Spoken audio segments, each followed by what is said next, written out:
வெற்றி வாழ்வு திருச்சபையினுடைய இந்தி ஆராதனைக்கு வந்திருக்கிற உங்கள் யாவரையும் நம்முடைய ஆண்டவரும் ராட்சகருமாகிய இயேசு கிறிஸ்துவின் நாமத்தினாலே வாழ்த்தி வரவேற்கிறேன். विक्टोरियस लाइफ कलीसिया की ओर से मैं यीशु मसीह के नाम से धन्यवाद और आप सबको इस कलीसिया में स्वागत करता हूँ. காணிக்கினாலே கர்த்தரை கனம் பண்ண வேண்டும் என்று விரும்புகிறவர்கள் அங்கே ஆஃபரிங் பாக்ஸ் இருக்கு. நீங்கள் விரும்பினால் அதில் நீங்கள் உங்களுடைய காணிக்கைகளை அதிலே செலுத்தலாம். वहाँ पे देखेंगे तो ऑफरिंग का बॉक्स है, अगर आप लोग कोई ऑफरिंग डालना चाहते भी तो डाल सकते हैं. இன்றைக்கு ஒரு அற்புதமான சத்தியத்தை நாம் கற்றுக்கொள்ள போகிறோம். आज हम आकर एक अद्भुत सत्य को सीखने वाले हैं. நீதிமொழிகள் 4ஆம் அதிகாரம் 20ஆம் வசனத்திலிருந்து 23ஆம் வசனம் வரைக்கும் வாசிக்கிறேன். नीति के वचन आकर हम देखेंगे 4था अध्याय. என் மகனே, என் வார்த்தைகளை கவனி, என் வசனங்களுக்கு உன் செவியை சாய். அவைகள் உன் கண்களை விட்டு பிரியாதிருப்பதாக, அவைகளை உன் இருதயத்துக்குள்ளே காத்துக்கொள். அவைகளை கண்டுபிடிக்கிறவர்களுக்கு அவைகள் ஜீவனும் அவர்கள் உடலுக்கெல்லாம் ஆரோக்கியமாம். எல்லா காவலோடும் உன் இருதயத்தை காத்துக்கொள், அதனிடத்தில் நின்று ஜீவ ஊற்று புறப்படும். तो यहाँ पे वचन कहता है कि मेरी शिक्षाओं को पर मन लगाओ तो उसमें से आकर जीवन आता है. 23 वரைக்கும். यहाँ पे आके 2 से लेके 23 तक आपको पढ़ना है. कोई पढ़ सकता है? नीति वचन की किताब 4था अध्याय 2 से लेके 23 तक. மைக் கொடுங்க, வெயிட் பண்ணுங்க, ரெக்கார்டிங் போயிட்டு இருக்கு, மைக்ல வாசிங்க ப்ளீஸ். 2 से लेके 23 तक.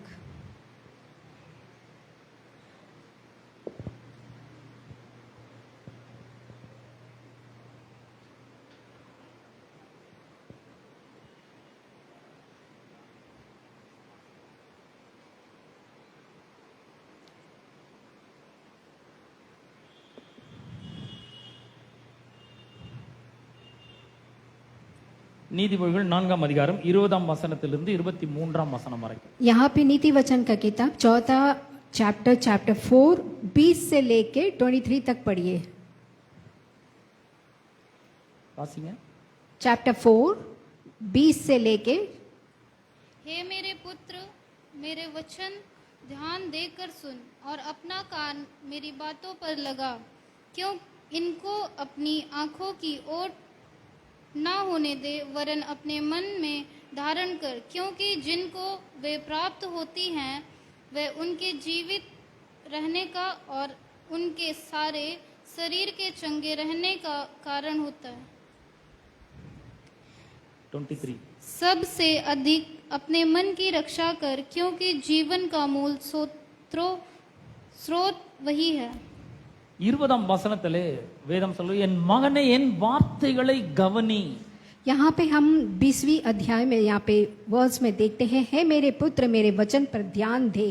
தேவனுடைய வார்த்தையிலே அவ்வளவு வல்லமை இருக்கிறது. तो यहाँ पे परमेश्वर के जो बात पे बहुत ही अद्भुत का है. இந்த முழு உலகத்திலும் மிக மிக சக்தி வாய்ந்தது எது என்று கேட்டால் தேவனுடைய வார்த்தை. तो इस दुनिया में सबसे शक्ति वाला कौन सा है? परमेश्वर का वचन. ஆகவேதான் இந்த 20ஆம் வசனம் சொல்லுது, என் மகனே என் வார்த்தைகளை கவனி. तो इसीलिए यहाँ पे ये 20वें वर्ष में हम देखते हैं, मेरे पुत्र मेरे वचन पर ध्यान दे. ஏன் அதை கவனிக்க வேண்டும்? यहाँ पे क्यों हम देखना है? ஏனென்றால் அதுல மிகுந்த பலன் உண்டு. क्योंकि यहाँ पे आके एक बहुत ही बोझ है. முதல்ல சொல்றாரு என் வார்த்தைகளை கவனி. सबसे पहले कहते हैं मेरे पुत्र मेरे वचन पर ध्यान दे. இரண்டாவது சொல்றாரு அவைகள் உன் கண்களை விட்டு என் வசனங்களுக்கு உன் செவியை சாய். और यहाँ पे दूसरा कहता है कि मेरे कान मेरे बातों पर लग गए. மூன்றாவது அவைகள் உன் கண்களை விட்டு பிரியாதிருப்பதாக. और तीसरा कहता है इनको अपनी आंखों की होठ ना छोड़ना. நாலாவது சொல்றாரு அவைகளை உன் இருதயத்துக்குள்ளே காத்துக்கொள். चौथा कहता है कि अपने मन में धारण कर. வசனத்தை கவனிக்க வேண்டும். तो यहाँ पे सबसे पहले वचन को ध्यान करना है. வார்த்தைகளுக்கு செவி கொடுக்க வேண்டும். बातों को कान लगाना है. அவைகள் கண்களை விட்டு பிரியாதிருக்க வேண்டும். आंखों से हटाना नहीं है. இருதயத்தில் வைத்து காத்துக்கொள்ள வேண்டும். और मन में उसको रख लेना है. இப்படியே செய்தால் இந்த வார்த்தைகளை நாம் கண்டுபிடிப்போம் என்று வேதம் சொல்கிறது. तो ऐसे करने वालों को ही वचन को पहचान सकता है. 22ஆம் வசனம் சொல்கிறது அவைகளை கண்டுபிடிக்கிறவர்களுக்கு அவைகள் ஜீவனும் அவர்கள் உடலுக்கெல்லாம் ஆரோக்கியமாய் இருக்கிறது. 22 में कहता है उनको शरीर के चंगा करने वाला का कारण होता है. அந்த வார்த்தைகள் ரொம்ப ரொம்ப முக்கியமானவைகள். तो यहाँ पे वचन बहुत बहुत जरूरी होता है. ஒரு கிறிஸ்தவ கிறிஸ்தவ மனிதனுடைய வாழ்க்கையில இந்த வசனம் ரொம்ப முக்கியமான ஒரு பங்கை வகிக்கிறதா இருக்கிறது. एक मसीहा के लोगों के लिए वचन आकर एक बहुमूल्य काम करता है. வார்த்தையின் மூலமாக ரட்சிப்பு உண்டாகிறது மனிதனுக்கு. बातों के ओर से आपको रक्षक मिलता है. வார்த்தையின் மூலமாக சுகம் கிடைக்கிறது. आपको आके चंगाई मिलती है. வார்த்தையின் மூலமாக விடுதலை கிடைக்கிறது. आपको छुटकारा मिलता है. வார்த்தையின் மூலமாக மீட்பு கிடைக்கிறது. तो यहाँ पे आपको छुटकारा मिलता है. வார்த்தையின் மூலமாக நம்முடைய மனங்கள் புதுப்பிக்கப்படுகிறது. तो हमारे मन नए होते हैं. வார்த்தை தான் நம்முடைய வாழ்க்கையில எல்லா ஆசீர்வாதங்களையும் கொண்டு வருகிறது. तो परमेश्वर के वचन से हमारे जीवन में हर प्रकार की आशीष मिलती है. ஆகவே முதலாவது இந்த வார்த்தைகளை நாம் கவனிக்க வேண்டும். तो सबसे पहले परमेश्वर को वचन को आपको कान लगाना है. சும்மா ஏனதானோன்னு கேட்க கூடாது. बाइबल में क्या है कि पूछना नहीं है. அப்ப இது ரொம்ப கவனமாக கேட்க வேண்டும். तो ये आके लिए आप बहुत ध्यान से सुनना है. நல்ல லிசன் பண்ண வேண்டும். अच्छी तरह से आपको कान लगाकर परमेश्वर के वचन को सुनना है. இன்னொரு மொழியாக்கம் சொல்றது be attentive to my words. तो यहाँ पे वचन कहता है कि एकदम आके अटेंटिव रहना है. ரொம்ப கூர்மையாக கவனிக்க வேண்டும். बहुत ही ध्यान से सुनना है. ஏனென்றால் क्योंकि இந்த வார்த்தையில ஜீவன் இருக்கிறது. क्योंकि इस वचन में आपके लिए जीवन है. இந்த வார்த்தை சாதாரணமான வார்த்தை और கிடையாது. ये वचन आकर साधारण सी वचन नहीं இந்த है. வார்த்தை எப்படிப்பட்ட வார்த்தை என்பதை குறித்து வேதம் சில காரியங்களை சொல்லுகிறது. तो ये वचन कैसा है करके मैं बोलता हूँ. 2 தீமோத்தேயு 3ஆம் அதிகாரம் 16ஆம் வசனத்தையும் 17ஆம் வசனத்தையும் வாசிக்கிறேன். दूसरा तीमोथी की किताब 3 अध्याय. வேத வாக்கியங்கள் எல்லாம் தேவ ஆவியினாலே அருளப்பட்டிருக்கிறது. तो ये आके जो भी वचन है परमेश्वर के ओर से आया है. இந்த வார்த்தையில தேவனுடைய ஜீவ சுவாசம் இருக்கிறது. तो इस परमेश्वर के वचन में परमेश्वर का जीवन का श्वास है. ஆகவேதான் 16ஆம் வசனம் சொல்றது வேத வாக்கியங்கள் எல்லாம் தேவ ஆவினால் அருளப்பட்டிருக்கிறது. तो इसीलिए यहाँ पे वचन कहता है कि हर कुछ वचन परमेश्वर की ओर से आया है. தேவனுடைய மனுஷன் தேறினவனாகவும் तो यहाँ पे जो भी वचन पढ़ा है எந்த நற்கிரியும் செய்ய தகுதியுள்ளவனாகவும் कोई भी काम वो कर सकता है. இருக்கும்படியாக அவைகள் உபதேசத்துக்கும் கடிந்து கொள்ளுதலுக்கும் சீர்திருத்தலுக்கும் நீதியை படிப்பிக்குதலுக்கும் பிரயோஜனம் உள்ளவளாய் இருக்கிறது. तो ये वचन आकर उनको हर कार्य करने के लिए मदद करता है. எபிரேயர் 4ஆம் அதிகாரம் 12ஆம் வசனத்தை வாசிக்கிறேன். इब्रियों की किताब 4 अध्याय 12वीं वचन. தேவனுடைய வார்த்தையானது ஜீவனும் வல்லமை உள்ளதாயும் இருக்கிறது. तो यहाँ पे परमेश्वर का वचन है जो जीवन से जाता है. அப்ப தேவனுடைய வார்த்தையிலே தேவனுடைய ஜீவ சுவாசம் இருக்கிறது. तो परमेश्वर के वचन में परमेश्वर का जीवन का श्वास होता है. தேவனுடைய வார்த்தையிலே வல்லமை இருக்கிறது. परमेश्वर के वचन में बल है. தேவனுடைய வல்லமை இருக்கிறது. परमेश्वर का बल है. தேவனுடைய ஜீவன் இருக்கிறது. परमेश्वर का जीवन है. ஆகவேதான் அது முக்கியமானது. इसीलिए परमेश्वर का वचन बहुत ही मुख्य है. இங்க நீங்கள் வரும்பொழுது தேவனுடைய ஜீவ சுவாசம் உள்ள வார்த்தைகளை இங்க பிரசங்கிக்கிறோம். तो जब यहाँ पे हम खड़े होते हैं तो परमेश्वर का जीवन वाला वचन हम बताते हैं அந்த आपको. வார்த்தையில் இருக்கிற தேவனுடைய ஜீவன் உங்களுக்குள்ளே அளிக்கப்படுகிறது. तो ये जो परमेश्वर का वचन का जो जीवन है आप में दिया जाता है. அந்த ஜீவன் உங்களுடைய வாழ்க்கையில தைரியத்தை கொடுக்கிறது. तो वो जीवन आकर आपकी जिंदगी में आपको धैर्य देता அந்த है. ஜீவன் உங்களுக்கு ஒரு பெரிய விடுதலையை கொடுக்கிறது. वो जीवन आकर आपको बड़ी छुटकारा देता है. அந்த ஜீவன் உங்களுக்கு பெரிய ஆசீர்வாதத்தை கொண்டு வருகிறது. वो जीवन आपको एक बड़ी आशीष देता है. எல்லாவற்றை காட்டிலும் அந்த வார்த்தை உங்களுக்குள்ள ரட்சிப்பை கொண்டு வருகிறது. और सबसे बढ़कर आपको आके मसीहा में आने के लिए मदद करता है. ஏனென்றால் ஒரு கிறிஸ்தவருடைய வாழ்க்கையில ரட்சிப்பு மிக மிக முக்கியமானதா இருக்கிறது. क्योंकि एक मसीहा के जीवन में उद्धार बहुत बड़ा चीज होता है. நீங்கள் ஒவ்வொருவரும் மறுபடியும் பிறக்க வேண்டும் என்று கர்த்தருடைய வார்த்தை சொல்லுகிறது. आप सब लोग अगर दोबारा जन्म लेना है करके वचन कहता है. யோவான் சுவிசேஷம் 3ஆம் அதிகாரத்துல 1ஆம் வசனத்திலிருந்து நான் வாசிக்க போகிறேன். यूहन्ना का किताब 3 अध्याय पहला वचन से हम पढ़ेंगे. யோவான் சுவிசேஷம் 3ஆம் அதிகாரம் यूहन्ना का किताब 3 अध्याय 1ஆம் வசனத்திலிருந்து வாசிக்கிறேன். पहला वचन से हम पढ़ेंगे. யூதருக்கு உள்ளே அதிகாரியான நிக்கதேமு எனப்பட்ட பரிசேயன் ஒருவன் இருந்தான். அவன் ராக்காலத்திலே இயேசுவினிடத்தில் வந்து, ரபி, நீர் தேவனிடத்திலிருந்து வந்த போதகர் என்று அறிந்திருக்கிறோம். ஏனெனில் ஒருவனும் தன்னுடனே தேவன் இராவிட்டால் நீர் செய்கிற இப்படிப்பட்ட அற்புதங்களை செய்ய மாட்டான் என்றான். இயேசு அவனுக்கு பிரதியுத்தரமாக, ஒருவன் மறுபடியும் பிறவா விட்டால் தேவனுடைய ராஜ்யத்தை காண மாட்டான் என்று மெய்யாகவே மெய்யாகவே உங்களுக்கு சொல்லுகிறேன். आमीन। यहाँ पे फरीसी कहते हैं कि यीशु मसीह से कि परमेश्वर तेरे साथ है, और जो परमेश्वर तेरे साथ है इसीलिए तो बड़े बड़े काम करता है।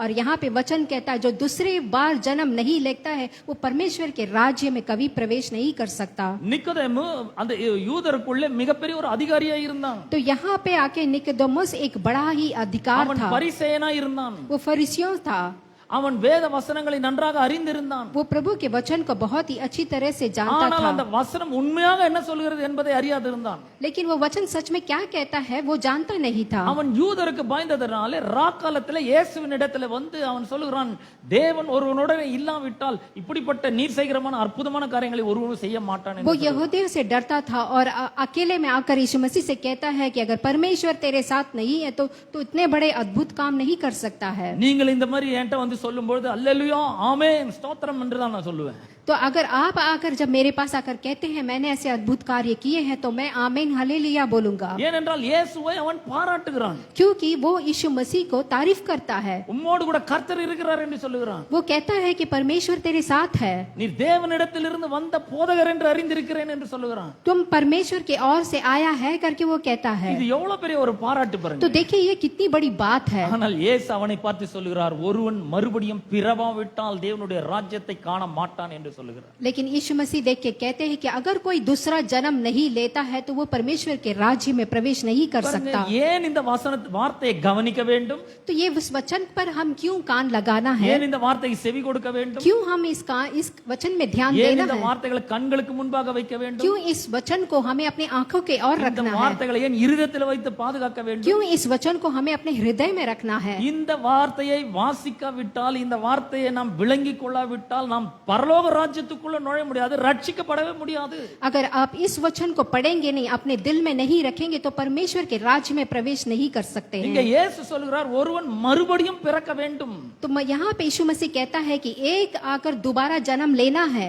பரலோகத்திற்கு நாம செல்ல வேண்டும் என்றால், अगर वो आकर स्वर्ग में जाना चाहता है நாம் மறுபடியும் பிறக்க வேண்டும் என்று சொல்லுகிறார். तो वो दोबारा हमें जन्म लेना जरूरी है। மறுபடியும் பிறக்க வேண்டும் என்றால் என்ன என்று இந்த நிக்கோதேமுக்கு தெரியவில்லை. तो दोबारा आकर पैदा होने का मतलब क्या है ये निकोदेमुस को पता नहीं है। அவன் என்ன யோசிக்கிறான்? மறுபடியும் தன்னுடைய தாயின் வயிற்றுக்குள்ளே போய் பிறக்க வேண்டும் என்று எண்ணுகிறான். तो ये क्या सोचता है मुझे वापस अपने माँ के कौल से जन्म लेना है। 5ஆம் வசனத்தில் இயேசு சொல்லுகிறார், இயேசு பிரதியுத்தரமாக, ஒருவன் ஜலத்தினாலும் ஆவினாலும் பிறவாவிட்டால் அவன் தேவனுடைய ராஜ்யத்தில் பிரவேசிக்க மாட்டான் என்று மெய்யாகவே உங்களுக்கு சொல்லுகிறேன் என்றார். लेकिन यहाँ पे 5वीं वचन में कहता यीशु ने उत्तर दिया कि मैं तुझसे सच सच कहता हूँ जब कोई मनुष्य जल और आत्मा से जन्म नहीं होता है तो परमेश्वर के राज्य में प्रवेश नहीं कर सकता।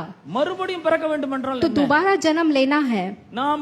நாம பிசிக்கல் டெத், நம்முடைய தாயின் வயிற்றிலிருந்து முதலாவது முறை நாம் இந்த உலகத்தில் வந்து பிறக்கிறோம். हम अपने माँ के कोख से पहली बार जन्म लेते हैं, அது ஜலத்தினாலே பிறக்கிறது. तो वो आके जल से जन्म लेने का मतलब நாம் होता இன்னொரு है। முறை பிறக்க வேண்டும் என்று இயேசு சொல்லுகிறார். लेकिन यीशु कहता है कि हमें दोबारा जन्म लेना है। அது எப்படி பிறக்கிறது? वो कैसा जन्म आ जाता ஆவியினாலே பிறக்க है? வேண்டும். आत्मा से।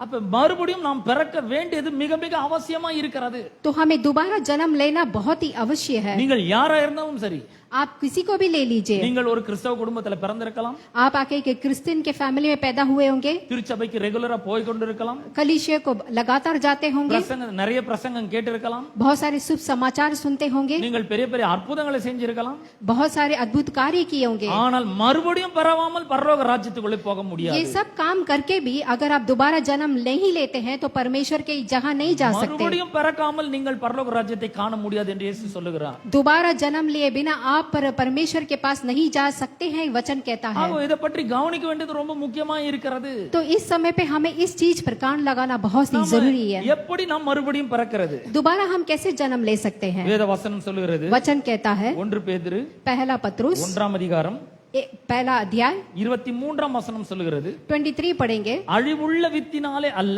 என்றென்றைக்கும் நிற்கிறதும் ஜீவன் உள்ளதுமான தேவ வசனமாகிய அழிவில்லாத வித்தினாலே நீங்கள் மறுபடியும் ஜெனிப்பிக்கப்பட்டிருக்கிறீர்களே। तो आप आकर यहाँ पे वचन कहता है कि दोबारा आकर हम जन्म लिए हैं। நீங்கள் மறுபடியும் ஜெனிப்பிக்கப்பட்டிருக்கிறீர்கள். तो आप सब दोबारा जन्म लिए हैं। எப்படி மறுபடியும் ஜெனிப்பிக்கப்பட்டிருக்கிறீர்கள்? कैसे आपने दोबारा जन्म ஒரு लिया है? அழிவில்லாத வித்து உங்களுக்குள்ளே போயிருக்கிறது மூலமாக. तो नहीं मिटने वाला आप माँ की कोख में थे। 24ஆம் வசனம் சொல்கிறது மாம்சம் எல்லாம் புல்லை போல இருக்கிறது. यहाँ पे 23 वर्ष कहते हैं மனுஷருடைய மகிமை எல்லாம் புல்லின் பூவை போல இருக்கிறது. मनुष्य का महिमा आकर घास के फूल के समान है, புல் உலர்ந்தது பூவும் உதிர்ந்தது. लेकिन फूल भी झड़ जाते हैं और घास भी मुरझा जाते हैं, கர்த்தருடைய வசனமோ என்றென்றைக்கும் நிலைத்திருக்கும். लेकिन परमेश्वर का वचन हमेशा खड़ा रहता है। உங்களுக்கு சுவிசேஷமாய் அறிவிக்கப்பட்டு வருகிற வசனம் இதுவே என்று அவர் சொல்லுகிறார். तो यहाँ पे आपको आके शुभ समाचार बोलने वाला वचन यही அப்ப है। நம்ம பிசிக்கல் டெத் பிசிக்கல் பர்த் எப்படி சரீர பிரகாரமாக எப்படி நாம பிறக்கிறோம், முதல் முறை பிறக்கிறோம்.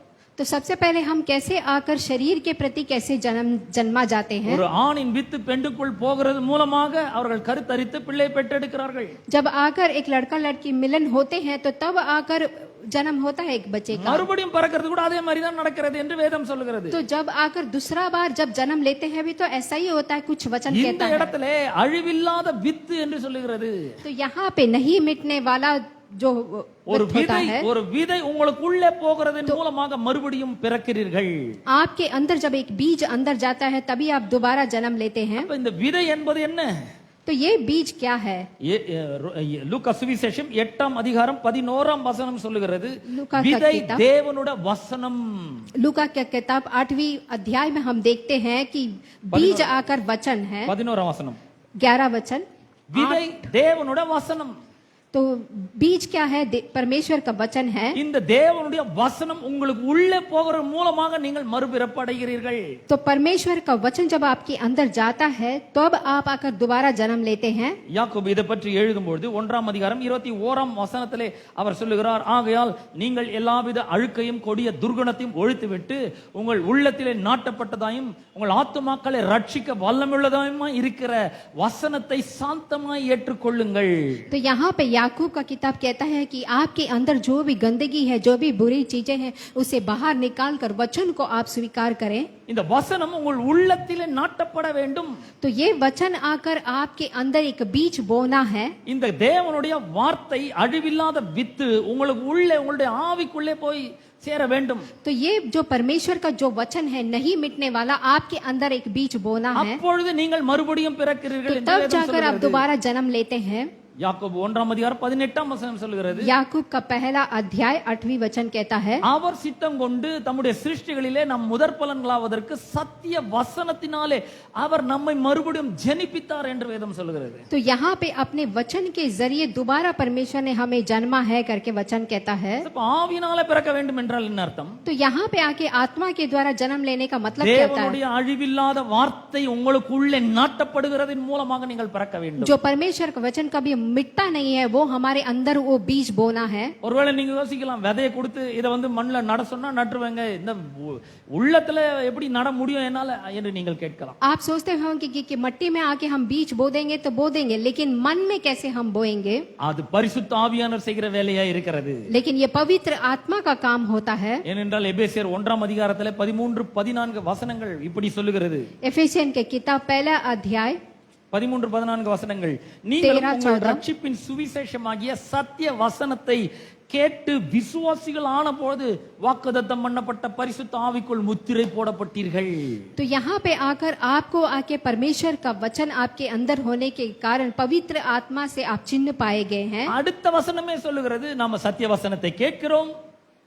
முதல்ல சத்திய வசனத்தை கேட்கிறோம், हम सबसे पहले वचन को सुनते हैं, விசுவாசிகள் ஆகிறோம், फिर विश्वासी बनते हैं, பரிசுத்த ஆவியானவர் முத்திரை போடுகிறார். फिर पवित्र आत्मा हमें चिन्ह देता है। 14ஆம் வசனம் சொல்கிறது, அவருக்கு சொந்தமானவர்கள் என்று வேதம் சொல்லுகிறது. यहाँ पे वचन कहता है कि आप उनके रिश्ते बनते हैं। அவருக்கு சொந்தமானவர்கள், அவருடைய மகிமைக்கு புகழ்ச்சியாக மீட்கப்படுவார்கள் என்பதற்கு ஆவியானவர் தாமே அச்சாரமாய் இருக்கிறார். तो जब परमेश्वर के अपने बनते हैं तो परमेश्वर से छुड़ाए हुए लोग होते हैं। அப்ப நாம அவருக்கு சொந்தமானவர்கள் இல்லையா? तो क्या मैं आके परमेश्वर के खुद का नहीं हूँ क्या? வேதம் சொல்கிறது ஒரு வசனம் உள்ள போய் பரிசுத்த ஆவியானவர் மூலமாக உள்ளத்திலே நாட்டப்படாவிட்டால் நீங்கள் தேவனுக்கு சொந்தமானவர்கள் அல்ல. यहाँ पे वचन कहता है कि अगर परमेश्वर का वचन आपके अंदर नहीं है तो आप मसीहा में नहीं है. நாம் ஏன் மறுபடியும் பிறக்க வேண்டும்? हम क्यों दोबारा जन्म लेना है? ஏனென்றால் ரோமர் யோவான் சுவிசேஷம் 8ஆம் அதிகாரம் 44ஆம் வசனத்திலே இயேசு இப்படி சொல்லுகிறார். लेकिन यहाँ पे यूहन्ना किताब 8वीं अध्याय कहता है, நீங்கள் உங்கள் பிதாவாகிய பிசாசினால் உண்டானவர்கள்.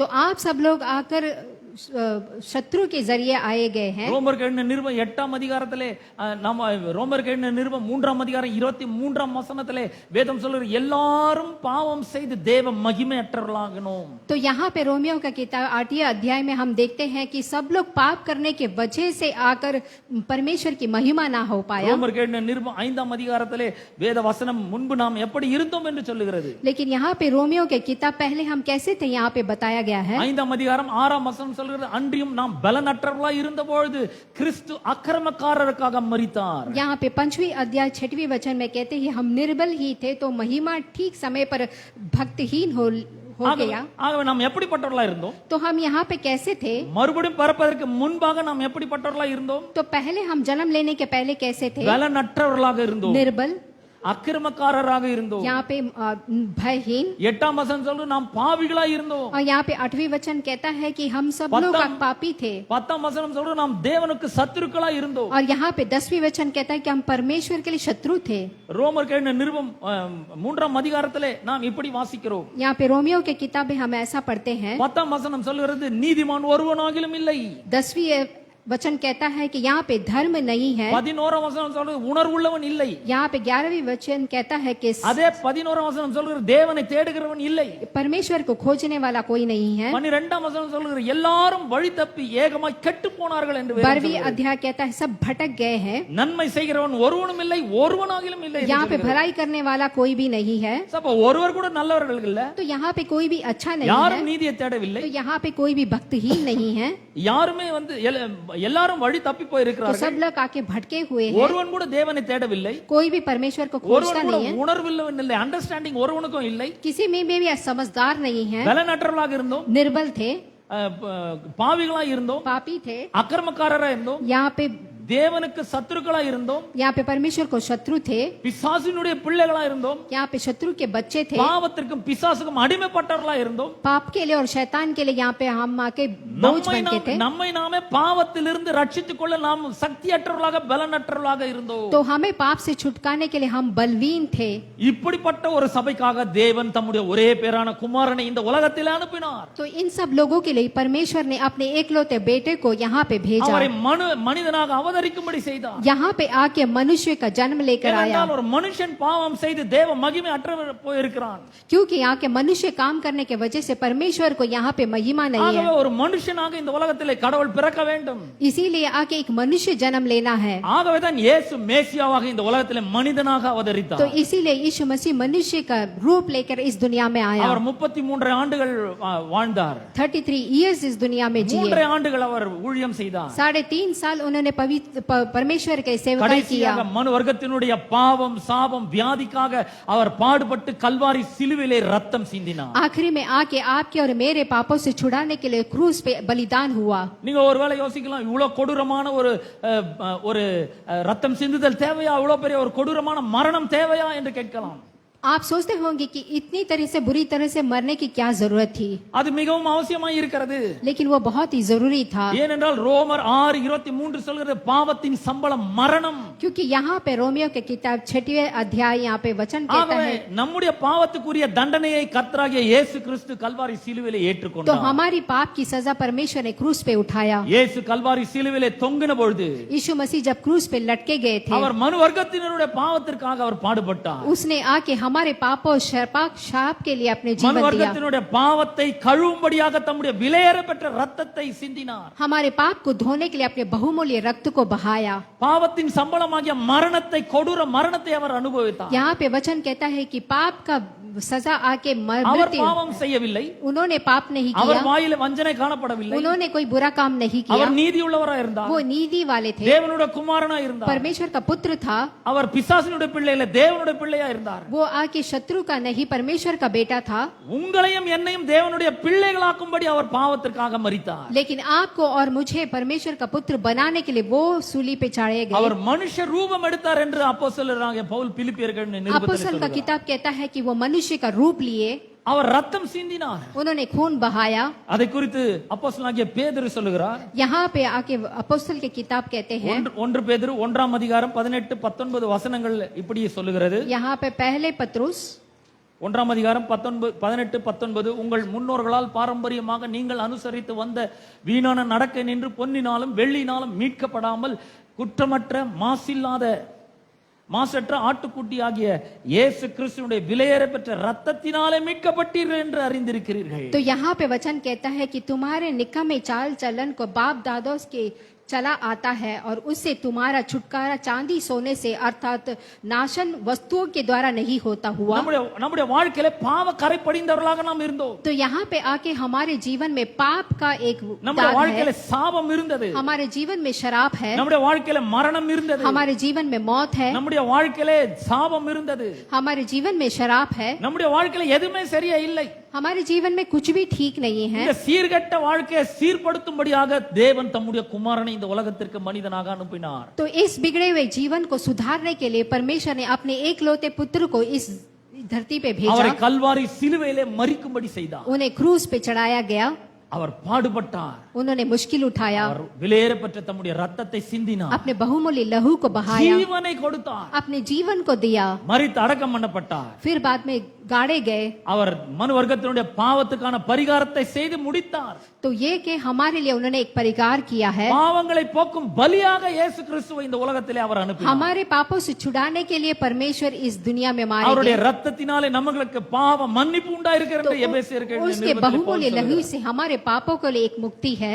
எபேசியர் 1ஆம் அதிகாரம் 7ஆம் வசனத்தை நான் வாசிக்கிறேன். एफेसियन के किताब पहला अध्याय 7वीं वचन அவருடைய पढ़ेंगे। கிருபையின் ஐஸ்வரியத்தின்படியே இவருடைய ரத்தத்தினாலே பாவ மன்னிப்பாகிய மீட்பு நமக்கு உண்டாயிருக்கிறது. तो उनके कृपा के अनुसार हमारे पाप से श्राप से हमें छुटकारा मिला। மனிதன் மேல படிந்த பாவ கரை அகற்ற எதனாலேயும் முடியாது. तो मनुष्य के जो पाप का जो दाग है कौन मिटा सकता है? எத்தனை கடல் கடந்தாலும் அந்த பாவத்தை தொலைக்க முடியாது. इस पाप को आप किसी भी समुद्र में डाले आप छुटकारा नहीं पा எந்த सकते। கடலில குளிச்சாலும் எந்த நதியில குளிச்சாலும் அந்த பாவ கரை போகாது.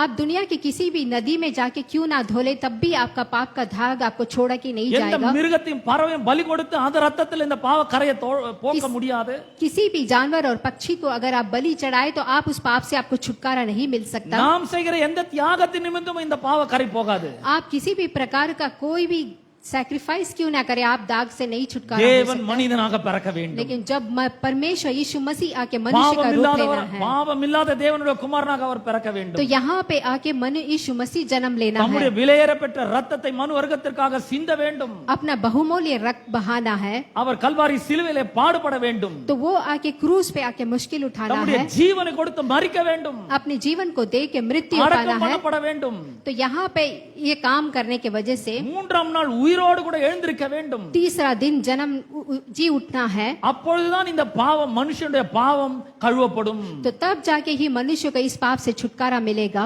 எந்த மிருகத்தினுடைய ரத்தமும் பாவத்தை மனிதனுடைய பாவத்தை கழுவ போதாது. किसी भी पशु पक्षी के रक्त से आपको पाप से छुटकारा नहीं मिल सकता है। இதை குறித்து எபிரேயர் 9ஆம் அதிகாரத்திலே நாம் வாசிக்கிறோம். यहाँ पे हम एब्रियर के किताब में 9वीं अध्याय में हम देखते हैं 12ஆம் வசனத்திலே வெள்ளாட்டுக்கடா இளங்காலை இவைகளுடைய ரத்தமும் தீட்டுப்பட்டவர் மேல் தெளிக்கப்பட்ட கடாரியின் சாம்பலும் சரீர சுத்தி உண்டாகும்படி பரிசுத்தப்படுத்துமானால் तो यहाँ पे यहाँ बकरों को या बछड़ों के लहू के द्वारा अपनी ही लहू के द्वारा एक ही बार पवित्र स्थान में प्रवेश किया है।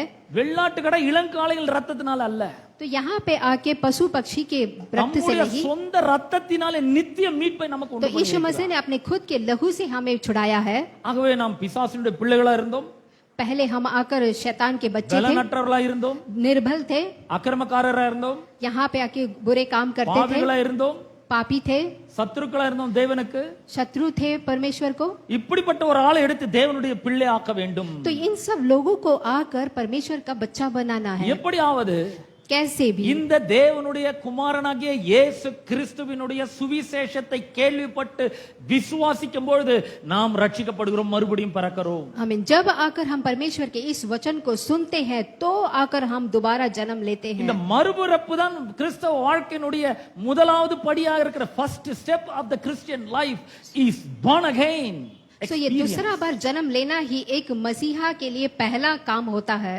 நீங்கள் மறுபடியும் பிறக்கிற வரைக்கும் நீங்க கிறிஸ்தவராக ஆகிறது இல்லை. जब आप दूसरा बार मसीहा में जन्म नहीं लेते हैं तो आप उद्धार नहीं पाते हैं। நான் ஒரு கிறிஸ்தவ குடும்பத்திலே பிறந்தேன். मैं आकर एक क्रिश्चियन फैमिली में पैदा ஒவ்வொரு हुआ। வாரமும் சர்ச்சுக்கு போவேன். हर हफ्ता कलीसिया जाता था। நான் ரட்சிக்கப்பட்டு இருக்கிறேன், பரலோகத்துக்கு போவேன் நான் நம்பினேன். मैं आकर स्वर्ग में जाऊंगा करके सोच के था। ஆனா ஒரு சகோதரன் வந்து சொன்னார், நீங்க அந்த மாதிரி எல்லாம் போக முடியாது, கிறிஸ்தவ குடும்பத்துல பிறந்தனால நீங்க கிறிஸ்தவர் கிடையாது. लेकिन एक भाई आकर मुझसे कहा, आप मसीहा के फैमिली में पैदा होने की वजह से आप परलोक நீங்கள் नहीं जा सकते, மறுபடியும் பிறக்க வேண்டும் என்று அவர் சொன்னார். आप दोबारा पैदा लेना है करके कहा। இந்த சத்தியத்தை எல்லாம் அவர் கற்றுக் கொடுத்தார். तो और इस वचन को उन्होंने मुझे सिखाया। நான் சொன்னப்போ அதெல்லாம் என்னால முடியாதுன்னு சொன்னேன். तो मैंने कहा ये सब मुझसे नहीं हो सकता, நான் கிறிஸ்தவன் தான், मैं क्रिश्चियन हूँ, நான் சர்ச்சுக்கு போறேன், मैं चर्च जाता என் हूँ, பேர் ரிச்சர்ட், मेरा नाम रिचर्ड है, கிறிஸ்தவ பேர் வச்சிருக்கேன், मैंने क्रिश्चियन का नाम நான் रखा நிச்சயமா है, பரலோகத்துக்கு मैं போவேன். जरूर परलोक நான் जाऊंगा, தேவனுடைய பிள்ளை என்று சொன்னேன். मैं यीशु का बेटा हूँ। அவர் சொன்னார், முடியவே முடியாது, நீ கிறிஸ்தவனே இல்லை என்று சொன்னார். उन्होंने कहा बिल्कुल भी नहीं, तू एक क्रिश्चियन ही नहीं है। பிற்பாடு இந்த சத்தியத்தை நான் விசுவாசிக்க ஆரம்பித்தேன். अब मैं इस सच्चाई को विश्वास करने लगा। என்னத்தை விசுவாசித்தேன்? क्या मैंने विश्वास किया? இயேசு என்னுடைய பாவத்திற்காக அவர் மனிதனாக இந்த உலகத்துல வந்தார். इस बात को मैंने विश्वास किया कि यीशु मसीह मेरे पाप के लिए मनुष्य का धारण लेकर इस दुनिया में आए என்னுடைய பாவத்தை போக்கும்படியாக அவர் கல்வாரி சிலுவையிலே பலியாக தொங்கினார். और मेरे पाप से मुझे छुटकारा देने के लिए उन्होंने क्रूस पे चढ़ाए गए அவர் தம்முடைய விலையேறப்பெற்ற ரத்தத்தை அங்க சிந்தினார். और वहां पे अपने बहुमूल्य लहू को मेरे लिए बहाया நித்திய மீட்பை அவர் எனக்காக உண்டு பண்ணி और வைத்திருக்கிறார். उन्होंने मुझे छुटकारा दिया। நான் இந்த வார்த்தையை விசுவாசிக்கும் பொழுது और इस वचन को जब मैं विश्वास करूंगा நான் ரட்சிக்கப்படுவேன். तो मैं उद्धार पाऊंगा। ஆனால் எப்படி விசுவாசிப்பது? मैं कैसे विश्वास करूंगा? எப்படி ரட்சிக்கப்படுவது? मैं कैसे उद्धार पाऊंगा? ரோமருக்கு எழுதின நிருபம் 10ஆம் அதிகாரத்திலே ரொம்ப அற்புதமாக இது சொல்லப்பட்டிருக்கு. रोमियो की किताब 10वीं अध्याय में देखते हैं हम, கர்த்தருடைய நாமத்தை நோக்கி தொழுது கொள்கிற எவனும் ரட்சிக்கப்படுவான் என்று வேதம் जो परमेश्वर का नाम को लेता है हर कोई उद्धार पाता है। ரோமருக்கு எழுதின நிருபம் 10ஆம் அதிகாரம் 11ஆம் வசனத்திலிருந்து வாசிக்கிறேன். यहाँ पे 10वीं अध्याय 11वीं वचन हम देखेंगे। அவரை விசுவாசிக்கிறவன் எவனோ அவன் வெட்கப்படுவதில்லை என்று வேதம் சொல்லுகிறது. क्योंकि पवित्र शास्त्र ये कहता है जो कोई भी उस पर विश्वास करेगा वह लज्जित ना होगा। யூதன் என்றும் கிரேக்கன் என்றும் வித்தியாசமே இல்லை. यूदोई और यूहोनियों में कोई भी भेद नहीं है। எல்லாருக்கும் கர்த்தரானவர் தம்மை தொழுது கொள்கிற யாவருக்கும் ஐஸ்வர்ய சம்பனராய் இருக்கிறார். इसीलिए कि वह सब प्रभु के हैं और अपने सब नाम को लेने वाले के लिए उद्धार है। 13ஆம் வசனம் ரொம்ப நல்லா கவனிங்க. तो ध्यान से सुनिए 13वीं अध्याय, ஆதலால் கர்த்தருடைய நாமத்தை தொழுது கொள்கிற எவனும் ரட்சிக்கப்படுவான். क्योंकि जो कोई प्रभु का नाम लेगा वह उद्धार पाएगा। அடுத்த வசனமே சொல்றது, அவரை விசுவாசியாதவன் எப்படி அவரை தொழுது கொள்ளுவான்? फिर जिस पर उन्होंने विश्वास नहीं किया वह उसका नाम कैसा हो அவரை लिया? குறித்து கேள்விப்படாதவன் எப்படி जो விசுவாசிப்பான்? प्रभु के बारे में नहीं जानता वो कैसे विश्वास कर सकता है? அனுப்பப்படாவிட்டால் பிரசங்கிக்கிறவன் இல்லாவிட்டால் எப்படி கேள்விப்படுவான்? तो अगर प्रभु के उद्धार बोला नहीं जाता है तो कैसे जानेगा? அனுப்பப்படாவிட்டால் எப்படி பிரசங்கிப்பான்? तो अगर भेजा नहीं जाता है तो कैसा वो बोलेगा? அப்ப எப்படி இதெல்லாம் நடக்கிறது? तो ये सब कैसा होता है? 15ஆம் வசனம் சொல்லுகிறது, यहाँ पे 15 कहता है, சமாதானத்தை கூறி நற்காரியங்களை சுவிசேஷமாய் அறிவிக்கிறவருடைய பாதங்கள் மலையின் மேல் எவ்வளவு அழகா இருக்கிறது. और यहाँ पे वचन कहता है, और यदि भेजा ना जाए तो कोई प्रचार करे, जैसा लिखा है कि उनके पांव क्या ही सुहाना है। நான் உங்களுக்கு சமாதானத்தின் நற்செய்தி அறிவித்துக் கொண்டிருக்கிறேன். मैं आपको समाधान का शुभ समाचार सुनाता हूँ। சமாதானத்தின் சுவிசேஷம் என்ன? समाधान का शुभ समाचार यहाँ पे क्या है? தேவன் உங்கள் மேல் கோபமா இல்லை.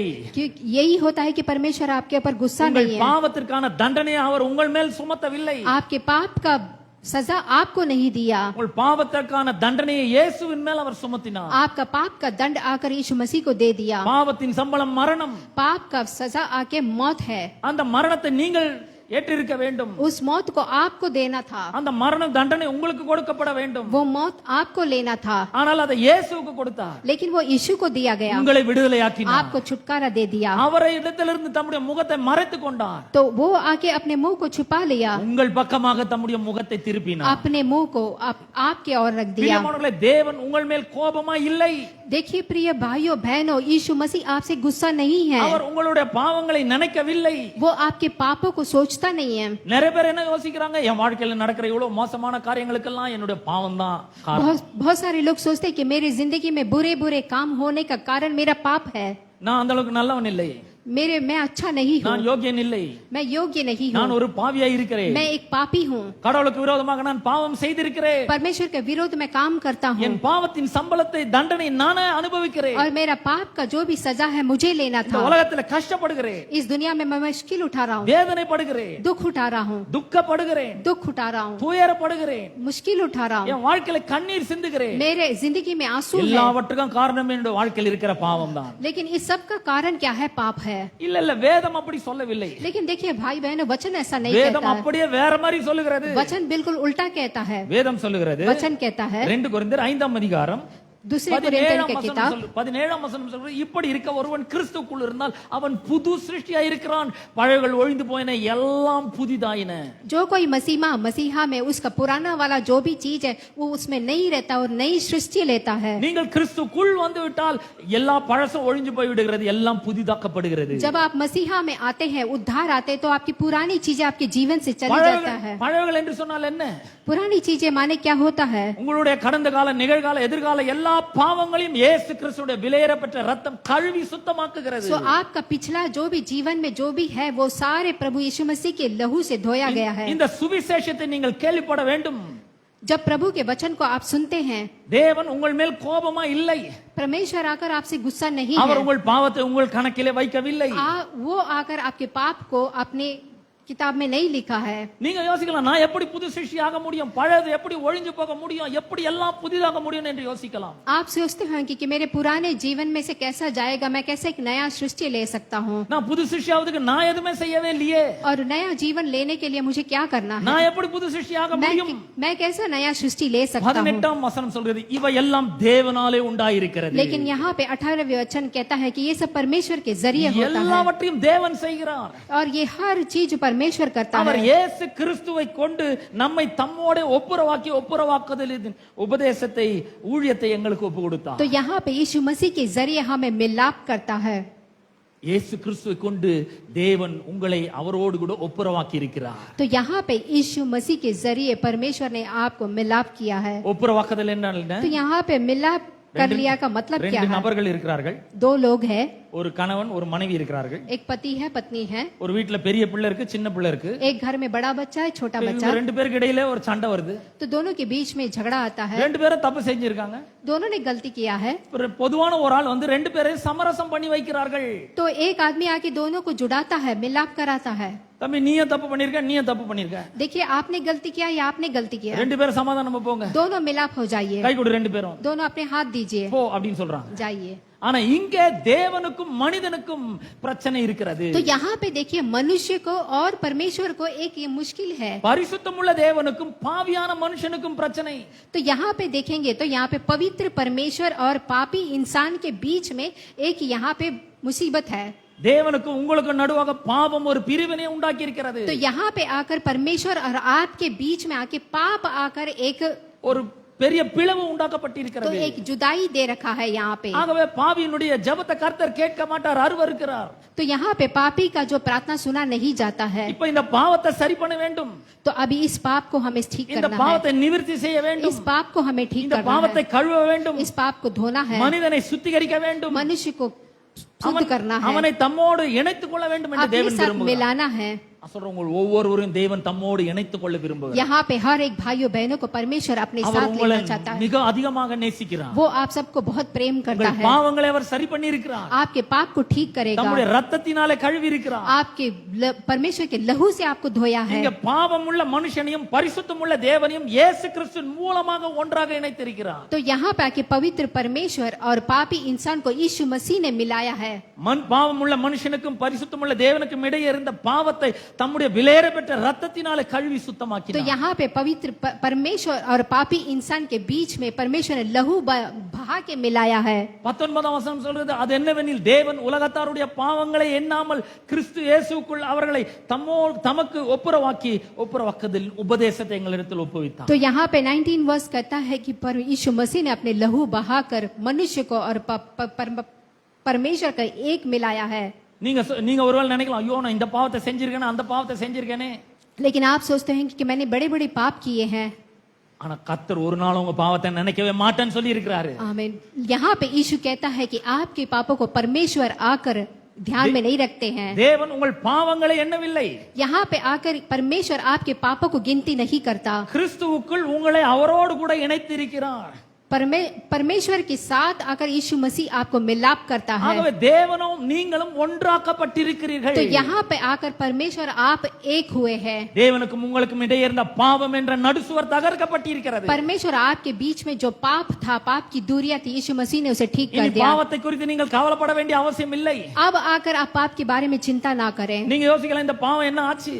ये अभी आप सोचते हो कि आपका पाप हुआ क्या। எபிரேயருக்கு நிருபம் 8 அதிகாரம் 12 வசனம் சொல்லுகிறது, लेकिन यहाँ पे इब्रियों के किताब 8वीं अध्याय 12वीं वचन कहता है, ஏனெனில் நான் அவர்கள் அநியாயங்களை கிருபையாய் மன்னித்து அவர்களுடைய அக்கிரமங்களையும் பாவங்களையும் இனி நினையாமல் இருப்பேன். अभी आकर मैं उसके अन्याय काम को मैं भूल कर उनके पापों को कभी याद नहीं करूंगा। அவர் பாவங்களை எல்லாம் மறந்துட்டேன்னு சொல்றாரு. परमेश्वर कहता है कि मैंने आपके पाप को भूल गया है। ஆண்டவரே என்னோட பாவங்களை எல்லாம் மன்னியும் என்று சொல்லும் பொழுது அவர் சொல்றாரு, நான் அதெல்லாம் மறந்துட்டேன். हम सब लोग प्रार्थना करते हैं परमेश्वर मेरे पापों को माफ कर दो, लेकिन परमेश्वर आपसे कहता है वो आपके पाप को भूल गए நீங்க हैं। ஒருவேளை தூரமா நின்னு கொண்டிருக்கலாம். आप कभी दूर खड़े होंगे, தேவன் பரிசுத்தமானவர், लेकिन पवित्र आत्मा परमेश्वर நான் ஒரு पवित्र है। பாவியா இருக்கிறேன். मैं पापी हूँ, நான் எப்படி அவர்கிட்ட போவேன்? मैं कैसे परमेश्वर के पास அவர்கிட்ட जाऊं? போனா தண்டனை உண்டே. मैं अगर परमेश्वर के पास गया तो मुझे दंड என் मिलेगा। பாவத்துக்குரிய தண்டனையை தேவன் தந்தா நான் என்ன பண்ணுவேன் अगर परमेश्वर ने मेरे पाप को दंड दिया तो मैं क्या करूंगा? என்று நீங்கள் பயந்து நடுங்க வேண்டிய அவசியம் இல்லை. ऐसे आपको डरने की जरूरत नहीं है। அவர் சொல்றாரு, உங்களுடைய பாவங்களை கிருபையாய் மன்னித்திருக்கிறேன். यहाँ पे यीशु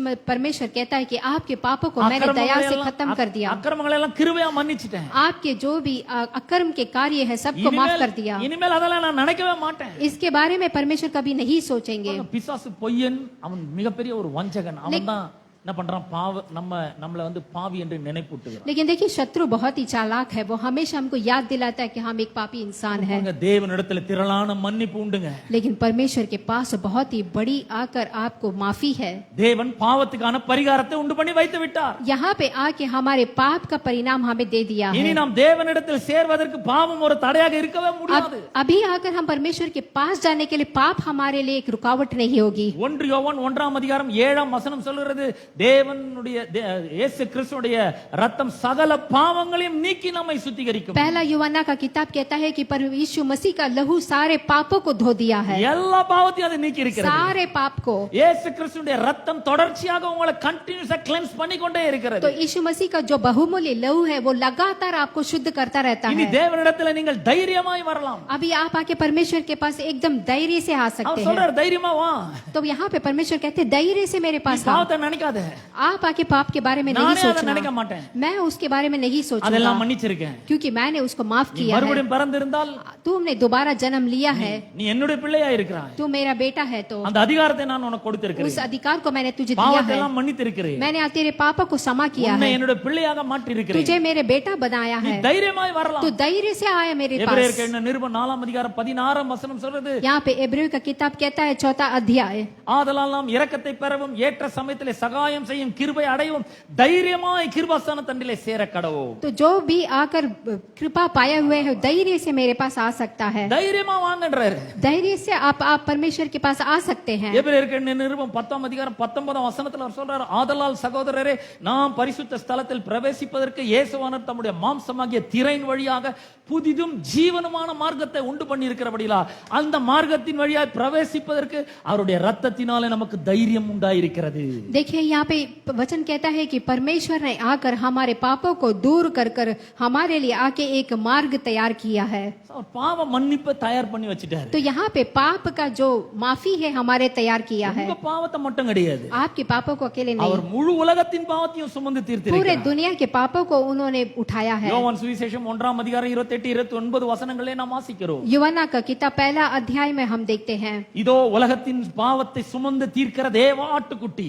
यहाँ पे देखिए जो परमेश्वर के पाप को उठाने वाला जो बकरा, உங்க பாவத்தை மட்டும் இல்ல, உங்க பாவத்தை மட்டும் இல்ல, आपके पापों को केवल नहीं, இந்த முழு உலகத்தினுடைய பாவத்தையும் அவர் சுமந்து தீர்த்துட்டார். पूरा दुनिया के पाप को परमेश्वर ने उठा लिया அவர்கள் है। எந்த மதத்தை சேர்ந்தவர்களா वो இருக்கலாம், कौन से मत के होंगे, எந்த ஜாதியை சேர்ந்தவர்களா कौन से இருக்கலாம், धर्म के எந்த जाति के இனத்தை होंगे, சேர்ந்தவர்களா இருக்கலாம், किसी भी जाति के எந்த क्यों ना மொழியை हो, சேர்ந்தவர்களாக இருக்கலாம், कोई भी राज्य के क्यों ना அவர்கள் हो, இந்த உலகத்துல எங்க வேண்டுமானாலும் இருக்கலாம். वो दुनिया के किसी भी कोने में क्यों ना हो, அவர்கள் ஒரு மனிதராய் இருந்தால் அவர்களுடைய பாவங்களாம் அவர் சுமந்து தீர்த்து விட்டார். परमेश्वर यीशु मसीह ने आके मनुष्य का रूप लेकर उनके पापों से उनको दूर किया है। யோவான் தன்னுடைய முதலாவது நிருபத்திலே 2ஆம் அதிகாரம் 1-2 வசனங்கள் அவர் அப்படி சொல்லுகிறார். यहाँ पे यूहन्ना का किताब पहला अध्याय में कहते हैं, देखते हैं, என் பிள்ளைகளை நீங்கள் பாவம் செய்யாதபடிக்கு இவைகளை உங்களுக்கு எழுதுகிறேன். ஒருவன் பாவம் செய்வானானால் நீதிபரராக இருக்கிற இயேசு கிறிஸ்து நமக்காக பிதாவினிடத்தில் பரிந்து பேசுகிறவராக இருக்கிறார். 1 John 2:1 and 2. तो यहाँ पे पहला यूहन्ना का किताब में हम देखते हैं कि जो कोई आके पाप करता है उसके लिए मैं परमेश्वर के पास मैं बात करता हूँ। நம்முடைய பாவங்களை நிவர்த்தி செய்கிற கிருபாதார பலி அவரே. कि हमारे पापों को से छुटाने के लिए वही बलि दिया गया है। நம்முடைய பாவங்களை மாத்திரமல்ல, हमारे पाप को अकेले नहीं, சர்வலோகத்தின் பாவத்தை சுமந்து தீர்க்கிற பலியாய் இருக்கிறார். पूरे दुनिया के पाप को, சர்வலோகத்தின் பாவத்தையும் நிவர்த்தி செய்கிற பலியாய் இருக்கிறார். पूरे दुनिया के पाप को, அப்ப எந்த மனுஷனா இருந்தாலும் சரி, तो कोई भी मनुष्य क्यों ना हो, அவன் தைரியமாய் தேவனிடத்துல வர वो முடியும். बिल्कुल धैर्य से परमेश्वर के पास आ सकता है। ஏன் நம்ம நல்லவர்கள்ன்றதுனால அல்ல, நம்ம யோகியர்கள்ன்றதுனால அல்ல, इसलिए कि नहीं कि हम बहुत अच्छे हैं, அவர் பாவ நிவர்த்தியை செய்து வைத்திருக்கிறார். इसलिए कि परमेश्वर ने हमारे पापों से हमें छुड़ाया है। கிருபாதார பலியாக அவர் தம்முடைய குமாரனை கொடுத்திருக்கிறார். परमेश्वर ने अपने इकलौते पुत्र को बलि चढ़ाया है। அவருடைய குமாரன் இங்க மனிதனாக பிறந்திருக்கிறார். उनका एकलौता पुत्र आकर मनुष्य का रूप लेके जन्मा, கல்வாரி சிலுவையிலே அவர் பாடுபட்டிருக்கிறார். उन्होंने आके क्रूस पे मारे அவருடைய गए, விலையேறப்பெற்ற ரத்தம் சிந்தப்பட்டிருக்கிறது. अपने बहुमूल्य रक्त को बहाया, அவர் ஜீவனை நமக்கு ஈடாக கொடுத்திருக்கிறார். अपने जीवन को दिया है। அதனால பாவ நிவர்த்தி செய்யப்பட்டு விட்டாச்சு. तो इसीलिए यहाँ पे पाप का क्षमा हमें मिल गया பாவ है। மன்னிப்பை நாம் எப்படி பெற்றுக்கொள்வது? तो इस पाप की क्षमा को हम कैसे ले நாம் எப்படி सकते हैं, மறுபடியும் பெறப்பது? दोबारा हम कैसे जन्म ले सकते हैं। ரோமர் நிருபம் 10ஆம் அதிகாரம் 9-10 வசனங்கள் சொல்லுகிறது. रोमन के किताब आकर हम 9वीं अध्याय पे देखते हैं, என்னவென்றால் கர்த்தராகிய இயேசுவை நீ உன் வாயினாலே அறிக்கையிட்டு தேவன் அவரை மரித்தோரிலிருந்து எழுப்பினார் என்று உன் இருதயத்திலே விசுவாசித்தால் நீ ரட்சிக்கப்படுவாய். कि तू आकर पर यीशु मसीह को जब विश्वास करेगा तो उद्धार पाएगा। நீதி உண்டாக இருதயத்திலே விசுவாசிக்கப்படும், ரட்சிப்பு உண்டாக வாயினாலே அறிக்கை பண்ணப்படும். तो जब तू अपने हृदय से विश्वास करेगा और मुंह से बोलेगा तो उद्धार पाएगा। அப்ப இயேசுவை தேவன் என்று வாயினாலே அறிக்கை செய்ய வேண்டும். तो यहाँ पे यीशु मसीह ही परमेश्वर है, यीशु मसीह खुदा है बोल के आप अपने मुंह से बोलना है। தேவன் அவரை மரித்தோரிலிருந்து உயிரோடு எழுப்பினார் என்று விசுவாசிக்க வேண்டும். परमेश्वर ने यीशु मसीह को मौत से जुलाया करके आपको विश्वास करना है। இருதயத்திலே விசுவாசித்து வாயில் அறிக்கை செய்யப்படும்போது நாம் மறுபடியும் பிறக்கிறோம். आप जब आप हृदय से विश्वास करके मुंह से बोलते हैं तो आप दोबारा जन्म लेते हैं। நாம இருதயத்திலே விசுவாசிக்க வேண்டும், வாயில் அறிக்கை செய்ய வேண்டும். हृदय में विश्वास करना है और मुंह से बोलना है। இருதயத்திலே என்ன விசுவாசிக்க வேண்டும்? हृदय में क्या विश्वास करना நான் है? ஒரு பாவின்னு விசுவாசிக்க கூடாது. मैं एक पापी हूं करके विश्वास नहीं करना இயேசு है। என்னுடைய கிருபாதார பலியா இருக்கிறார் என்று यीशु मसीह ने मेरे पापों के लिए अपने जीवन दिया, विश्वास करना என்னுடைய है। பாவத்திற்காக இயேசு பலியானார் என்பதை விசுவாசிக்க வேண்டும். मेरे पाप के लिए यीशु मसीह ने अपने बहुमूल्य जीवन को दिया है करके आपको विश्वास करना है। மூன்றாம் நாள் இயேசுவை தேவன் உயிரோடு எழுப்பினார் என்று விசுவாசிக்க வேண்டும். तीसरे दिन में यीशु मसीह मौत से उठाए गए करके आपको विश्वास करना இருதயத்திலே है। என்ன விசுவாசிக்கிறோமோ அதை வாயிலே சொல்ல வேண்டும். आप जो हृदय में विश्वास करते हैं अपने मुंह से बोलना है। அப்படி சொன்னா நாம ரட்சிக்கப்பட்டு விடுகிறோம். जब आप ऐसे बोलते हैं तो तब आप उद्धार पाते हैं। பிசாசின் பிள்ளைகளாக இருந்த நாம் தேவனுடைய பிள்ளைகளாக மாற்றப்படுகிறோம். शैतान के बच्चे आकर अभी परमेश्वर के बच्चे हो गए हैं। பாவிகளாக இருந்த நாம் நீதிமான்களாக ஆக்கப்படுகிறோம். एक जमाने में हम पापी थे लेकिन अभी नीतिमान बन गए हैं। சபிக்கப்பட்டவர்களாக நாம் ஆசீர்வதிக்கப்பட்டவர்களாக மாறுகிறோம். शापित लोग अभी आशीष हो गए हैं। யோவான் இதை பத்தி தம்முடைய சுவிசேஷத்திலே சொல்லுகிறார். यूहन्ना का किताब कहता है 1ஆம் அதிகாரம் 12ஆம் வசனத்திலே, पहला वचन और 12वीं अध्याय, அவருடைய நாமத்தின் மேல் விசுவாசம் உள்ளவர்களாய் அவரை ஏற்றுக்கொண்டவர்கள் எத்தனை பேர்களோ அத்தனை பேர்களும் தேவனுடைய பிள்ளைகளாகும்படி அவர்களுக்கு அதிகாரம் கொடுத்தார். यीशु मसीह को जो कोई विश्वास करता है वो सब आकर परमेश्वर के बच्चे बनते हैं करके कहता है। பாவ பரிகாரம் ரெடியா இருக்கு. तो यहाँ पे पाप का परिणाम आके रेडी है, பாவ மன்னிப்பு ரெடியா இருக்கு. पाप की क्षमा एकदम तैयार है। தேவனிடத்தில் நீங்கள் தைரியமா வர முடியும். आप आके परमेश्वर से धैर्य இனி से எந்த लेना பயமும் है। இல்ல. अभी आपको कोई डर नहीं है, மரண பயம் இல்ல, मौत का डर नहीं है, சாபம்ன்ற பயம் இல்ல, श्राप का डर नहीं है, பாவம்ன்ற பயம் இல்ல. पाप का डर नहीं ஏன்னா है, எல்லாவற்றையும் அவர் சிலுவையின் மேலே வெற்றி क्योंकि சிறந்திருக்கிறார். आपके सारे पापों को यीशु मसीह ने क्रूस पे चढ़ा दिया। யாருக்காக? உங்களுக்காக அவர் किसके செய்திருக்கிறார். लिए? आप लोग के लिए। அவருக்கு அதெல்லாம் தேவையில்லைங்க. ये सब आपको जरूरी नहीं है। உங்களுக்காக அவர் சிலுவையிலே மரித்திருக்கிறார். आप लोग के लिए यीशु मसीह ने सूली पे मारे இந்த गए। பாவ மன்னிப்பை நாம் பெற்றுக்கொள்ள வேண்டும். तो इस पाप के क्षमा को आपको पाना है। மனம் திரும்பி பாவ மன்னிப்பை நாம் பெற்றுக்கொள்ள வேண்டும். मन फिराव होकर पाप को क्षमा पाना है। அப்ப நம்ம என்ன பண்ணணும்? तो क्या करना है? கரங்களை உயர்த்தி, ஆண்டவரே आपने हाथों को நான் उठाकर இருக்கிற परमेश्वर, வண்ணமாகவே உம்மிடத்தில் நான் வருகிறேன். मैं जैसा हूँ वैसा आपके पास आता हूँ. இன்று முதல் आज से இயேசுவை यीशु मसीह को என் வாழ்க்கையின் ஆண்டவராக, मेरे परमेश्वर ரட்சகராக मैं मेरे जीवन में ஏற்றுக்கொள்கிறேன். स्वीकार करता हूँ. தேவன் परमेश्वर அவரை மூன்றாம் நாள் உயிரோடு எழுப்பினார் என்று என் இருதயத்தில் விசுவாசிக்கிறேன். परमेश्वर मैं विश्वास करता हूँ कि यीशु मसीह को आपने तीसरे दिल में मौत से வாயினாலே जिलाया. சொல்லுகிறேன் என்று சொல்லும் பொழுது अपने मुंह से मैं इसे कहता हूँ. நீங்கள் ரட்சிக்கப்படுகிறீர்கள், आप उद्धार पाते हैं, மறுபடியும் பிறக்கிறீர்கள், दोबारा जन्म लेते हैं, தேவனுடைய பிள்ளையாகிறீர்கள், परमेश्वर के संतान बनते हैं, பாவங்கள்லாம் மன்னிக்கப்படுகிறது, आपके पाप को क्षमा पाते हैं, உங்களுடைய அசுத்தங்கள்லாம் கழுவப்படுகிறது, आपकी जो भी अशुद्ध है आपसे दूर जाता है, நீங்கள் மீட்கப்படுகிறீர்கள், आप छुटकारा पाते हैं, பாவத்திலிருந்தும் பிசாசிலிருந்தும் आप விடுதலையாக்கப்படுகிறீர்கள், पाप से और शैतान से छुटकारा पाते हैं, தேவனுடைய பிள்ளையாகிறீர்கள். आप परमेश्वर के संतान बनते हैं. ஹalleluya. हालेलुया. இதுதாங்க சுவிசேஷம். यही है இந்த वचन. சுவிசேஷத்தை விசுவாசிக்கும் பொழுது, கேட்டு விசுவாசிக்கும் பொழுது பரிசுத்த ஆவியானவர் முத்திரை போடுகிறார். आमीन. जब आप इस सुसमाचार को सुनकर विश्वास करते, मुंह से बोलते, परमेश्वर आपको आके की चिन्ह देता है, நீங்கள் அவருக்கு சொந்தமாகிறீர்கள். आप उनके बनते हैं. எவ்வளவு பெரிய அற்புதமான ஒரு காரியம். देखिए कितनी अद्भुत कार्य है. நீங்களும் நானும் தேவனுக்கு சொந்தமானவர்களாய் देखिए இருக்கிறோம். आप और मैं परमेश्वर की संतान हैं. நாம் இந்த உலகத்துல வாழலாம், हम इस दुनिया में ஆனா जीते होंगे, தேவனுக்கு சொந்தமானவர்களாய் लेकिन हम परमेश्वर की संतान हैं. இருக்கிறோம். நாம் என்ன செய்ய வேண்டும்? उसके लिए हमें क्या करना है? இதுவரைக்கும் நான் இந்த மாதிரி ஒரு மறுபிறப்பு பத்தி கேள்விப்பட்டது இல்ல, ரட்சிப்பை பத்தி கேள்விப்பட்டது இல்ல. ஆனா இன்னைக்கு கேள்விப்படுறேன், நான் ஒரு பாவியா இருக்கிறேன், நான் மனம் திரும்புறேன் அப்படின்னு சொல்லுவீங்க. आज तक मैंने कभी ऐसा सुसमाचार नहीं सुना, लेकिन आज मैं सुनकर अपने पापों को सौंपता हूँ. நான் மனம் திரும்புறேன். जब आप आके परमेश्वर के पास ஆண்டவரே, बोलते हैं, நான் உம்மிடத்துல வர ஆசைப்படுறேன், यीशु मसीह मैं आपके पास आना चाहता हूँ, நான் உம்முடையவன், मैं आपका बनना நீர் चाहता हूँ, என்னுடையவர், आप मेरे हैं, உம்முடையத்திலே சுகம் உண்டு, आप में चंगाई है, உம்முடைய நாமத்திலே விடுதலை உண்டு, आपके नाम में உம்முடைய छुटकारा है, நாமத்திலே சத்தியம் உண்டு, आपके नाम में सत्य है, உம்முடைய நாமத்திலே நன்மைகள் உண்டு. आपके नाम में भलाई है. நீங்கள் அப்படி சொல்லும் பொழுது நான் சொல்றேன், பரலோகம் உங்களுக்கு மேலாக திறக்கும். जब आप ये सब பரலோகமே कहते சந்தோஷப்படும். हैं, हालेलुया, जब ये सब कहते हैं कि परलोक आपके लिए खुलता है और पूरा परलोक खुश होता है, ஏனென்றால் மனம் திரும்புகிற ஒரு பாவி நிமித்தம் பரலோகத்தில் மிகுந்த சந்தோஷம் உண்டாயிருக்கும் என்று வேதம் சொல்லுகிறது. क्योंकि अगर कोई एक भी उद्धार पाता है तो परलोक में कई खुशियां होती நம்ம है. எல்லாரும் இருக்கிற இடத்துல அப்படியே எழுந்து நிற்போம். हम सब अपनी जगह पे खड़े हो जाएं, எல்லாரும் எழுந்து நிற்போம். सब खड़े हो जाएं, எல்லாரும் கண்களை மூடுவோம். अपनी आंखों को मोच लें.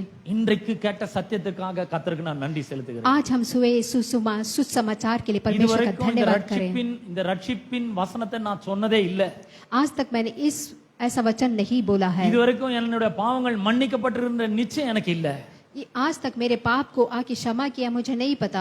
நான் தேவனுடைய பிள்ளைன்னு தைரியமா என்னால சொல்ல முடியல. मैं धैर्य से कह नहीं सकता कि मैं परमेश्वर का இன்னைக்கு पुत्र நான் हूँ, சத்தியத்தை கேட்டிருக்கிறேன். लेकिन आज मैंने इस वचन को सुना என்னுடைய है. பாவத்திற்காக இயேசு கல்வாரி சிலுவையிலே मेरे மரித்தார், पाप के लिए यीशु मसीह सूली पे चढ़ाए गए, பாடுபட்டிருக்கிறார், मुश्किल उठाए, விலையேறப்பட்ட ரத்தத்தை சிந்திருக்கிறார். अपने बहुमूल्य लहू को जीवन बहाया, கொடுத்திருக்கிறார். अपने जीवन को दिया. இது ரொம்ப அற்புதமான நேரம். ये बहुत ही अद्भुत चीज இங்க है. இருந்து ரட்சிக்கப்படாமல் ஒருவர் கூட செல்லவே கூடாது. यहाँ पे आके आज आप कह नहीं सकते कि मैंने उद्धार नहीं வேதம் पाया. சொல்கிறது இன்றே ரட்சணிய நாள், परमेश्वर कहता है कि आज उद्धार का दिन है, இன்றே கிருபையின் நாள். आज आके कृपा का दिन है. இந்த சான்ஸ் வாழ்க்கையில திரும்ப வருமான்னு சொல்லவே முடியாது. आप इस चांस को दोबारा आएगा करके मत नहीं बोल सकते हैं. பிரியமானவர்கள் எல்லாரும் கண்களை மூடுவோம். मेरे प्रिय भाइयों बहनों, अपने இதுவரைக்கும் आंखों என்னோட को बंद करें. இதுவரைக்கும் என்னோட பாவங்கள் மன்னிக்கப்பட்ட நிச்சயம் எனக்கு இல்லங்க. आप सोचते होंगे कि अब तक मेरे पाप का क्षमा मुझे मिला है कि मुझे नहीं मालूम. இதுவரைக்கும் நான் மறுபடியும் பிறக்கல, मैं अभी तक दोबारा जन्मा नहीं, நான் தேவனுடைய பிள்ளையா இருக்கிறேன்னு நிச்சயமா என்னால சொல்ல முடியாது. मैं परमेश्वर का बच्चा हूं करके मैं ठीक तरह से बोल नहीं இன்றைக்கு सकता. நான் சத்திய சுவிசேஷத்தை கேள்விப்பட்டிருக்கிறேன். लेकिन आज मैंने सच्चाई सुना இந்த है. சுவிசேஷத்தை விசுவாசிக்கிறேன். मैं इस शुभ समाचार को இயேசு विश्वास करता கிறிஸ்துவை हूँ. என்னுடைய வாழ்க்கையின் ஆண்டவராக ரட்சகராக ஏற்றுக்கொள்கிறேன். यीशु मसीह को मैं अपना उद्धार और रक्षक में ले लेता हूँ. நான் மனம் திரும்புகிறேன். मैं मन फिराव होना चाहता हूँ. இயேசுவை ஏற்றுக்கொள்கிறேன். यीशु मसीह को मैं स्वीकार करना चाहता हूँ. என் பாவங்களை அவர் மன்னிக்கட்டும். मेरे पाप को वो क्षमा करेंगे. நான் அவரிடத்திலே என்னுடைய வாழ்க்கையை சமர்ப்பிக்கிறேன் मैं अपने जीवन को उनके हथेली पे देता हूँ. என்று சொல்லுகிறவர்கள் இருக்கிற இடத்திலிருந்தே உங்களுடைய கரங்களை உயர்த்துங்கள். தயவு செய்து உங்களுடைய கரங்களை உயர்த்துங்கள். ऐसे बोलने वाले अपनी जगह पे अपने अपने हाथों को उठाएं. I want to be born again. मैं दोबारा जन्म I लेना want to चाहता हूँ. become a child of God. मैं आके परमेश्वर का पुत्र बनना चाहता हूँ. My sin should have been forgiven. मेरा पाप आके क्षमा पाना है. அந்த நிச்சயம் எனக்கு இல்லாமல் இருக்கிறது. मैं इसके बारे में नहीं जानता हूँ। ரெடியா இருக்குதுங்க, உங்களுக்காக பாவம் மன்னிப்பு ரெடியா இருக்கு. अभी आके आपको परमेश्वर माफ करना चाहता இன்றைக்கு है। நான் தேவனுடைய பிள்ளையாக மாற விரும்புகிறேன். आज मैं परमेश्वर का संतान बनना चाहता நான் हूँ। மனம் திரும்ப விரும்புகிறேன் मैं என்று मन சொல்லுகிறேன். फिराव होना चाहता हूँ। தயவு செய்து உங்களுடைய கரங்களை आप உயர்த்துங்க. अपने हाथों को उठाएं। இருக்கிற இடத்திலிருந்து உங்களுடைய கரங்களை நன்றாக உயர்த்தி வைத்திருங்கள். जिस Please. जगह पे आप हैं अपने हाथों को उठाएं। मैं उनके लिए प्रार्थना करना चाहता हूँ। Thank you brother, thank you brother, thank you sister, thank you my dear sister, thank you. धन्यवाद भाइयों बहनों। தயவுசெய்து கரங்களை உயர்த்தினவர்கள் தயவாக நீங்க முன்பாக வரும்படி கேட்டுக்கொள்கிறேன். जो कोई भी अपने हाथों को उठाए वो प्लीज आगे आ जाए। இயேசு உங்களை காண்கிறார். यीशु आके आपको देखता है। நான் கூட இதே மாதிரி ஒரு நாள்ல நான் கரங்களை உயர்த்தி நான் முன்னாடி வந்தேன். मैं भी एक दिन आकर इसी तरह से अपने हाथों को उठाकर आगे आया। அன்னைக்கே தேவன் என்னுடைய தம்முடைய பிள்ளையாக என்னை மாற்றினார். परमेश्वर ने उस दिन मुझे अपना संतान बनाया। ஆகவே கரங்களை உயர்த்தினவர்கள் தயவாக நீங்கள் முன்பாக வரும்படி मैं கேட்டுக்கொள்கிறேன். आपसे विनती करता हूँ जो कोई भी अपने हाथों को उठाए कृपया आगे आ जाए। தைரியமா வாங்க, धैर्य से आए, आगे आ जाए। மனுஷர் முன்பாக என்னை அறிக்கை பண்ணுகிறவனை நானும் என் பிதாவுக்கு முன்பாக அறிக்கை பண்ணுகிறேன் என்று அவர் சொல்லியிருக்கிறார். जो भी मनुष्य के सामने मेरा नाम को लेने के लिए शर्माता है मैं परमेश्वर के सामने उनका नाम लेने के लिए Please शर्माऊंगा। come forward. प्लीज दया करके Please आगे come आए, forward. शर्माए नहीं, प्लीज आगे आए। Receive your forgiveness of sins.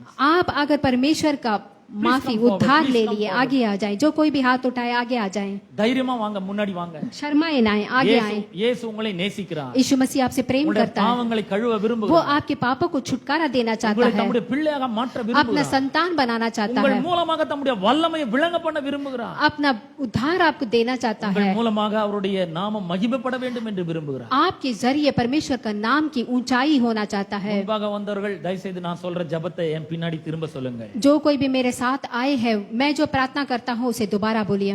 எங்கள் அன்பின் பிதாவே, मेरा पिता परमेश्वर, இயேசுவின் நாமத்திலே உம்மண்டை நான் வருகிறேன். यीशु मसीह के नाम से मैं आपके पास आता हूँ। நான் ஒரு பாவியா இருக்கிறேன். मैं एक पापी हूँ। என்னுடைய பாவத்திற்காக मेरे पाप के लिए நீர் கல்வாரி சிலுவையிலே आपने क्रूस पे मारा गए, பாடுபட்டு मुश्किल उठाए, ரத்தம் சிந்தினி लहू बहाया। என்று விசுவாசிக்கிறேன். मैं विश्वास करता हूँ। நான் மனம் திரும்புகிறேன். मैं मन फिरा होना चाहता இன்று हूँ। முதல் आज से உம்மை आपको என் வாழ்க்கையின் मेरे जीवन के ஆண்டவராக यीशु मसीह ரட்சகராக रक्षक ஏற்றுக்கொள்கிறேன். स्वीकार करता हूँ। தேவன் परमेश्वर உம்மை आपको மரித்தோரிலிருந்து मौत से உயிரோடு கூட आपको जिलाया है। எழுப்பினார் என்று விசுவாசிக்கிறேன். मैं विश्वास करता हूँ कि परमेश्वर ने यीशु मसीह को मौत से जिलाया है। இருதயத்திலே விசுவாசிக்கிறேன். अपने हृदय में विश्वास करता வாயிலே हूँ நான் அறிக்கை और செய்கிறேன். अपने मुंह से बताता हूँ என்னை मुझे உம்முடைய பிள்ளையாக ஏற்றுக்கொள்ளும். आप मुझे अपना संतान स्वीकार करना। இன்று முதல் आज से நான் मैं உம்மை आपको பின்பற்றுவேன் என்று आपका पीछा करूंगा। உறுதி கொடுக்கிறேன். मैं आपको बोलता हूँ இயேசுவின் நாமத்தில் यीशु मसीह के नाम என்னை से ஏற்றுக்கொள்ளும். मुझे आप स्वीकार करें। ஆமென். ஹalleluya. हालेलुया। கரங்களை தட்டி நாம் இந்த अपने हाथों को தேவனுடைய बजाकर பிள்ளைகளை परमेश्वर को धन्यवाद करें। தேவனுடைய அன்பான பெரிய குடும்பத்திலே உங்களை நான் வரவேற்கிறேன். परमेश्वर के प्रेम भरा परिवार में आपका मैं वेलकम करता हूँ। நாம் அனைவரும் ஒரே ரத்தத்தால் கழுவப்பட்ட சகோதரர்களாக நாம் हम இருக்கிறோம். सब लोग एक ही लहू से धुले गए हैं। நீங்களும் நானும் தேவனுடைய பிள்ளைகளாய் இருக்கிறோம். आप और मैं परमेश्वर के बच्चे हैं। இனி இந்த ஜெபத்தை நீங்கள் வேற எங்கும் வாழ்க்கையில செய்ய வேண்டிய அவசியம் இல்லை. अभी आकर आप इस प्रार्थना को कभी दोबारा करने की जरूरत नहीं இந்த है। க்ஷணம் முதல் நீங்கள் தேவனுடைய பிள்ளைகளாய் இருக்கிறீர்கள். इस पल से आप परमेश्वर के संतान தேவன் बने हैं। உங்களுடைய பரலோக பிதாவாய் இருக்கிறார். परमेश्वर आकर आपसे प्रेम அவர் करता உங்களுடைய है, வாழ்க்கையை ஆசீர்வதிப்பார். आपके जिंदगी को आशीष எல்லா करेगा। நன்மைகளும் நிரப்புவார். सारे உங்களுக்கு தைரியத்தை கொடுப்பார். सारे आशीष धैर्य आपको देंगे, உங்களுக்கு விசுவாசத்தை கொடுப்பார். आपको विश्वास देंगे। உங்களுக்கு உள்ள இருந்து அவர் உங்களை வழி நடத்துவார். आपके साथ रहकर परमेश्वर आपको உங்கள் வாழ்க்கையை चलाएंगे, ஆசீர்வதிப்பார். आपके जीवन को आशीष करेंगे। தீமைகளெல்லாம் உங்களை விட்டு விலகும். सारे मुश्किलें आपसे दूर हो जाएगी। நன்மையும் கிருபையும் என்றென்றைக்கும் உங்களை தொடரும். खुशियां और कृपा आपके जीवन में तुरंत आता रहेगा। ஆமென். நாம் ஆமென். கண்களை மூடி ஜெபிப்போம். எங்கள் அன்பின் பிதாவே, உம்முடைய குமாரனாகிய இயேசுவின் நாமத்திலே உம்மண்டை நாங்கள் வருகிறோம். पिता परमेश्वर, इस समय पे हम प्रार्थना करते हैं। தர்மியான நாளுக்காக உமக்கு ஸ்தோத்திரம். इस अच्छे दिन के लिए हम आपका धन्यवाद இங்க करते வந்திருக்கிற हैं। அநேக பிள்ளைகள் தேவனை ஏற்றுக்கொண்டு இருக்கிறார்கள். यहाँ पे आवे वाले हर एक बच्चे आपको स्वीकार किए हैं। இயேசுவை தங்களுடைய வாழ்க்கையின் ஆண்டவராக ரட்சகராக ஏற்றுக்கொண்டு இருக்கிறார்கள். यीशु मसीह को अपने जीवन में उन्होंने स्वीकार किया है। இவர்கள் அனைவரும் தேவனுடைய பிள்ளைகளாய் இருக்கிறார்கள். ये सब लोग आकर यीशु मसीह के संतान हैं। இவர்களை இயேசுவின் நாமத்திலே ஆசீர்வதிக்கிறேன். मैं इन सबको यीशु मसीह के नाम से आशीष करता இவர்கள் हूँ। பாவங்களாம் மன்னிக்கப்பட்டிருக்கிறதுக்காக உமக்கு நன்றி इनके செலுத்துகிறேன். सारे पापों को आप क्षमा करने के लिए मैं आपका உம்முடைய धन्यवाद விலையேற करता हूँ। பெற்ற ரத்தத்தினாலே அவர்களை கழுவி இருக்கிறதற்காக உங்களுக்கு ஸ்தோத்திரம். आपके बहुमूल्य लहू से इनको धोने के लिए मैं आपका धन्यवाद ஆண்டவரே, करता இந்த हूँ। நாள் முதற்கொண்டு அவர்கள் ஒரு தூய்மையான பரிசுத்தமான தேவனுக்கு பிரியமான வாழ்க்கை அவர்கள் வாழ நீர் உதவி செய்யும்படியாய் ஜெபிக்கிறேன். पिता परमेश्वर, इस दिन से वो परमेश्वर के लिए एक अच्छा जीवन जीने के लिए आप उन्हें मदद करें। பரிசுத்த ஆவியானவர் அவர்களுடைய வாழ்க்கையை நீர் வழிநடத்தும்படியாய் पवित्र ஜெபிக்கிறேன். आत्मा आप उनको चलाना, அவர் தொடர்ந்து சபைக்கு வரட்டும், तुरंत लगातार कलिसिया आने पाए, சத்தியத்தை கேட்கட்டும், सत्य वचन को सुन पाए, தேவனுடைய பிள்ளைகளாக வாழட்டும், परमेश्वर के बच्चे जीने पाए, அவர்களுடைய வாழ்க்கையில நீர் வைத்திருக்கிற நோக்கம் சித்தம் நிறைவேறட்டும். उनके जीवन में आपने जो भी आशीष और जो भी அது योजना रखा है அது पूरा நிமித்- होए, அது நிமித்தம் உடைய நாமம் மகிமைப்படட்டும். और उसके जरिए आपके नाम की महिमा हो, தொடர்ந்து இவர்கள் ஞானஸ்நானத்திற்கு கீழ்ப்படியட்டும் என்று ஜெபிக்கிறேன். और ये आकर बपतिस्मा लेने के लिए मदद करें। பரிசுத்த ஆவியானவருடைய வரத்தை பெற்றுக்கொள்ளட்டும் என்று ஜெபிக்கிறேன். पवित्र आत्मा आपसे तोहफा लेने के लिए आप मदद करें। இயேசுவின் நாமத்தினாலே இவர்கள் ஒவ்வொருவரையும் ஆசீர்வதிக்கிறோம். यीशु मसीह के नाम से मैं हर एक भाई और बहनों को आशीष करता हूँ, இவர்கள் குடும்பங்களை इनके ஆசீர்வதிப்பீராக. परिवार को आशीष करता வியாதிகள் हूँ, இயேசுவின் நாமத்தினாலே குணமாகட்டும். हर एक रोगों से इन्हें चंगाई दे, பொருளாதார விடுதலை நான் பேசுகிறேன். हर एक मुसीबत से छुटकारा दे, சாபங்கள்லாம் நீங்கி हर இருக்கிறதற்காக एक श्राप से उनको छुटकारा दे। ஆசீர்வாதம் அவர்களுடைய வாழ்க்கையில வந்திருக்கிறதற்காக உங்களுக்கு ஸ்தோத்திரம். आशीष उनके जीवन में आने के लिए मैं धन्यवाद करता हूँ। தொடர்ந்து அவர்களை ஆசீர்வதிப்பீராக. आप उनको आशीष कीजिएगा। துதி கனம் மகிமை எல்லாவற்றும் ஒருவருக்கே நாங்கள் செலுத்துகிறோம். सारी स्तुति महिमा आपको देते हैं। இயேசுவின் நாமத்தில் ஜெபிக்கிறோம் பிதாவே. सब कुछ यीशु मसीह के नाम से मांगते, सुन और ग्रहण कर। आमीन। நம்முடைய கர்த்தராகிய இயேசு கிறிஸ்துவின் கிருபையும் பிதாவாகிய தேவனுடைய அன்பும் பரிசுத்த ஆவியானவருடைய ஐக்கியமும் பாதுகாவலும் வழிநடத்தலும் இன்றும் என்றும் சதா காலங்களிலும் நம் அனைவரோடும் என்றும் இருப்பதாக. ஆமென்.